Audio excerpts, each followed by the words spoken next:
What's happening with the Poetic Mindshift TV? Man, stay to yourself.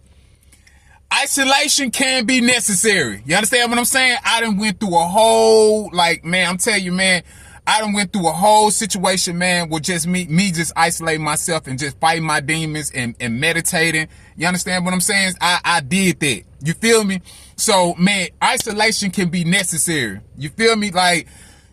It was a time, man, where I just want to commit suicide, man. I was so depressed. I had bipolar disorder, everything, man. I was just losing my mind. I was just crying. I'm talking about just crying, tears. And it took me a few years, to be honest with you, man. And it was just me just constantly fighting my demons, man. Just constantly fighting those negative thoughts, those negative beliefs. You feel me? That, we tend to get, man, growing up, or we tend to go through all these traumas and we end up getting stuck. You feel me? But, man, I just want to tell you, man, if you're going through that, man, everything gonna work out. Now, I want to give you a solution that can help you. You understand me? It's a way for you to find peace within yourself. It's a way to find the beauty in yourself. It's the way of just finding some type of love in yourself. You hear me? Man, cause you really need that in your life if you really want to break through, overcoming fear, overcoming anxiety, overcoming your depression. I still deal with depression, but it can help you. You understand what I'm saying? It's all about just knowing thyself. You know what I'm saying? Like I said in the Bible, it says, man, my people are destroyed by the lack of knowledge. You understand what I'm saying? So you have to know yourself. So in child psychology, man, it recommends, it tells you a child's learning period is between the age 0 and 7. A child's learning period starts at 0 to 7. You understand me? So you have to go back, man, from 0 to 7 and figure out, man, what happened what happened to you as a child between 0 and 7. You know what I'm saying? And it'll help you, because you gotta understand, your subconscious mind is definitely, it goes back that far. You understand what I'm saying? And you gotta learn about your parents. You gotta learn about your parents. A lot of us, man, we don't know too much about our parents, or we don't try to figure out our parents, man.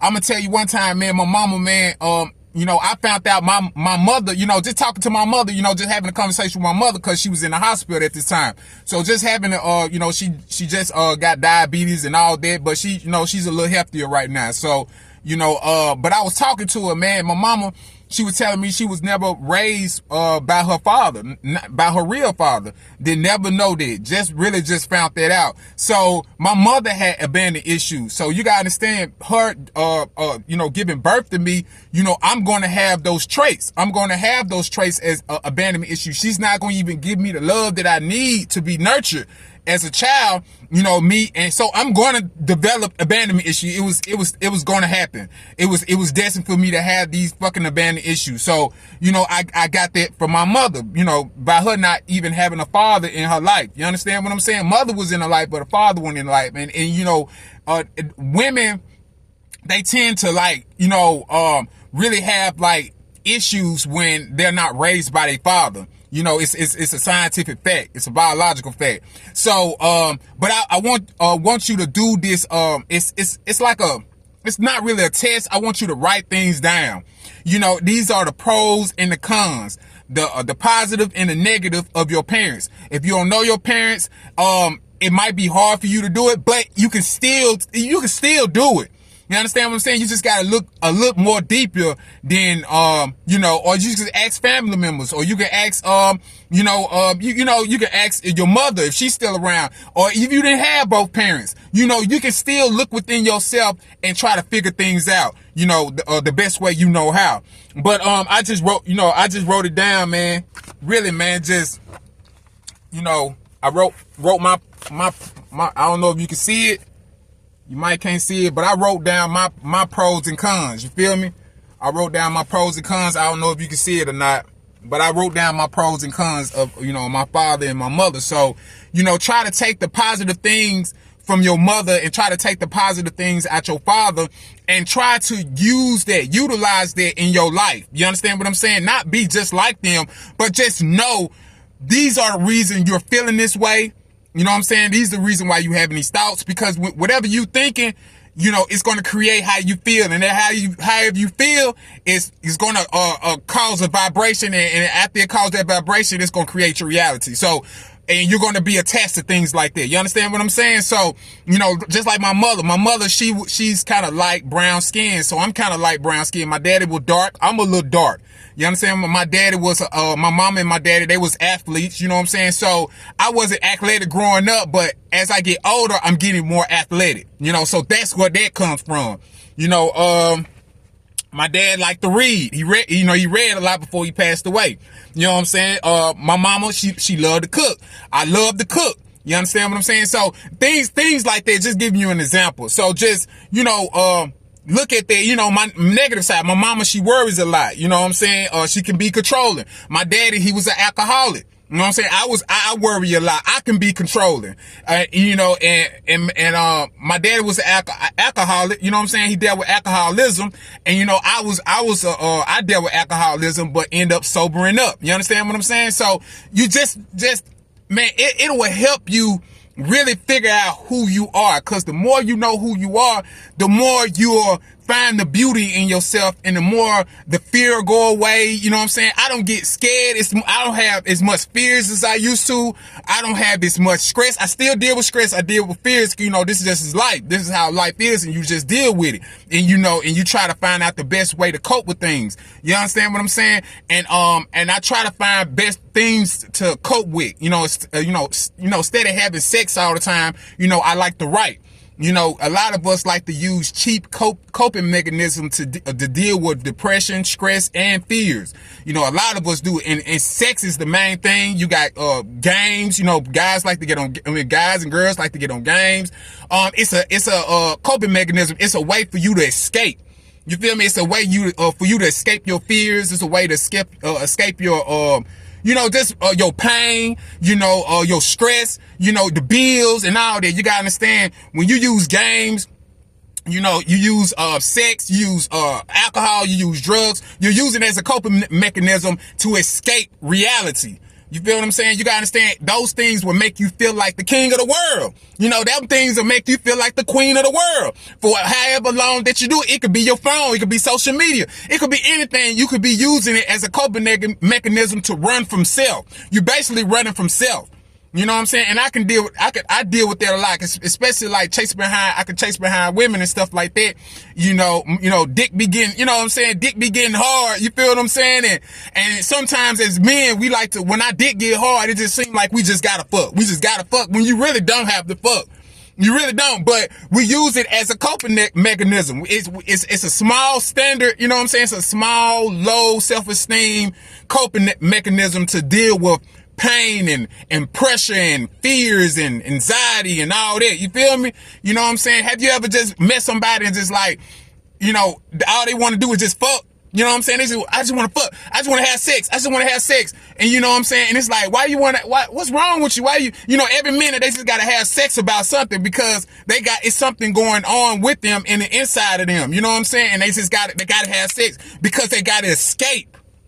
They gotta escape. You know, they might have abandonment issues. They might have attention. You know what I'm saying? Whatever it is, it might be. They got some issues going on with them, and only time they can really get that escape is through sex or getting head or whatever the case might be. That's the only way they can get that release. You know, you escape. You know, when you catch an orgasm, it's like you escape for that 20 seconds, that little 20 or 30 seconds or whatever, how long your orgasm lasts. But it's a time when you just feel like all your worries, all your pain, everything's like heaven. You know what I'm saying? It's like you getting your little piece of heaven. You know what I'm saying? But you have to understand, when you get your little piece of heaven, then it's back to reality. And which is the reality is you still got to look at that man and that woman in the mirror, and you got to have a relationship with yourself. So when you have a relationship with yourself, man, like I said, to have a better relationship with yourself, it's cool to be by yourself. Like I said, I went through an isolation time, and sometimes I feel like really it's necessary, but not too long. But you can be isolated in a crowd of people. You know what I'm saying? You can feel lonely with a crowd of people around you. You know, you can feel isolated. I mean, it's a scientific fact. You can feel isolated in a relationship. I just isolated myself on purpose, and I did it for like a year or two.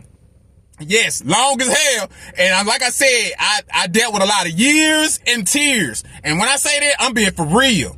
You feel me? So, and it helped me really find myself and really figure myself out. I'm not all the way there, because healing is a process. Healing is a process. It's a long journey. You know, it's like a long ass marathon. It's like you running a marathon, and it's like God telling you, you know what I'm saying? You might just like, I'm done with this. And God be like, no, you're not. And then you like, okay, I'm steady running. And then you were like, okay, God, I'm done. Like, no, you're not. No, you're not. No, you're not. No, you're not. You got to keep going. You got to keep going. And it's just how it is, man. It's a constant struggle. It's a constant, having a relationship with yourself and healing yourself. But like I said, it's a skill. I mean, it's a coping mechanism for you to use. You know, write your parents down, man. Write things down for your parents that's a positive or negative, and just figure out who you are, man, and why the reason why you deal with the pain that you deal with, why you deal with these sorrows, why you deal with these guilt, why you deal with these loneliness. And like I said, it's nothing wrong with isolate. You feel like you need to do that, isolate yourself and just figure yourself out. I don't give a fuck if you get up in the morning every day and look in that mirror and say, I'm beautiful. Yeah, I know it sounds corny, but get in there and just be like, I'm beautiful, I'm special, I'm lovable, I'm worthy. It might sound corny, but it's real though, because every time you repeat that stuff, man, it goes in your subconscious mind. So when things like when those negative thoughts start coming in, that's when I'm beautiful, I'm amazing, I'm special, I'm worthy, I'm valuable. You know, those things start coming in your head, which are positive thoughts. You feel what I'm saying? Like I said a while back in a few videos back, 30% of our, 30% of our brain, I mean, not 30%, I think it's like 60 or 70% of our brain produce negative thoughts. 60 to 70% of our brain produce negative thoughts on a daily, and that's every day. So if you're a person that wake up with negative thoughts, that's why. You understand what I'm saying? And that's why you got to do things. That's why, you got to do things to cope with life, and be able to relieve your stress and do things to relieve that fear. But like I said, this is a coping mechanism you can use. You just got to know yourself, man. And like I said, talk to your parents, man. And just like I said, from 0 to 7, man, what was your life like? What was your life like 0 to 7? What was your life like? And, just figure yourself out, man. All right, man, I didn't want to hold you too long, man. Didn't want to make this video too long, but make sure you like, subscribe, and comment. Hit that notification bell. Love, peace, and power.